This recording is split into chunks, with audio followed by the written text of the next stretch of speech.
You've seen the deadly games, the masked guards and the desperate players of Squid Game. But what if I told you that some of the darkest elements might be rooted in reality? Today, we're diving into one of the most chilling chapters of South Korean history, the Brothers' Home. A place so horrifying is being called a real-life concentration camp, and it's this grim reality that some believe inspired the dystopian world of Squid Game. To understand Brothers' Home, we need to go back to the 1980s in South Korea. This was a time of rapid modernization and strict military regime. The government was obsessed with creating a clean, orderly image of the country, especially with events like 1988 Seoul Olympics on the horizon.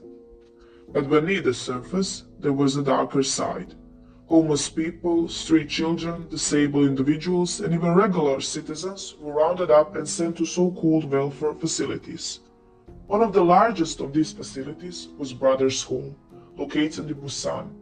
Officially, it was meant to rehabilitate vagrants and help them to go back into society.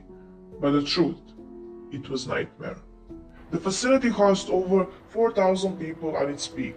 Many were kidnapped off the streets, while others were destined to being falsely accused of petty crimes. Once inside, they faced brutal conditions. Life inside Brothers' Home was anything but humane. Survivors recount being subjected to forced labor, physical abuse, and horrific living conditions. People worked in factories for hours on end, making products the facility would sell for profit. Worse yet, violence and sexual abuse were rampant. The guards treated inmates like property, stripping them of any dignity. And if someone tried to escape, they were often beaten to death. Reports estimate that over 500 people died at Brothers' Home during its operation. One survivor described it as a living hell, where you either obeyed or paid the ultimate price.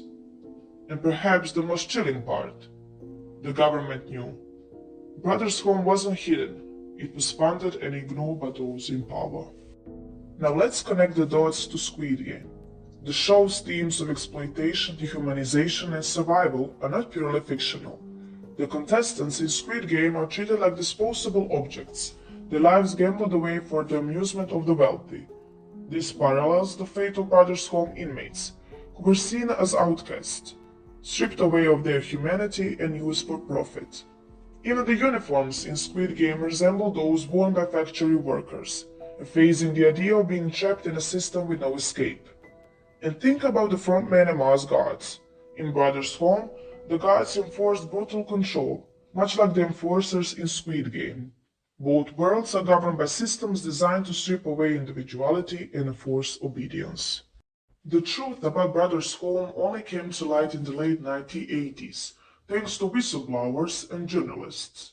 The facility was shut down, but justice for the victim has been slow and incomplete. To this day, many of those responsible have faced little accountability. Meanwhile, survivors continue to fight for recognition and reparations. And this brings us back to the Squid Game. The series isn't just entertainment, it's a reflection of real-life struggles, the kind of systematics, inequality, and cruelty that people endure at places like Brothers' Home. Brothers' Home is a reminder of how far society can fall when we ignore the vulnerable. And while Squid Game might seem like dystopian fantasy, it holds a mirror to the injustice of the past and present. What do you think about the real-life inspirations behind Squid Game? Let me know in the comments, and don't forget to like, share, subscribe for more deep dives into stories that matter.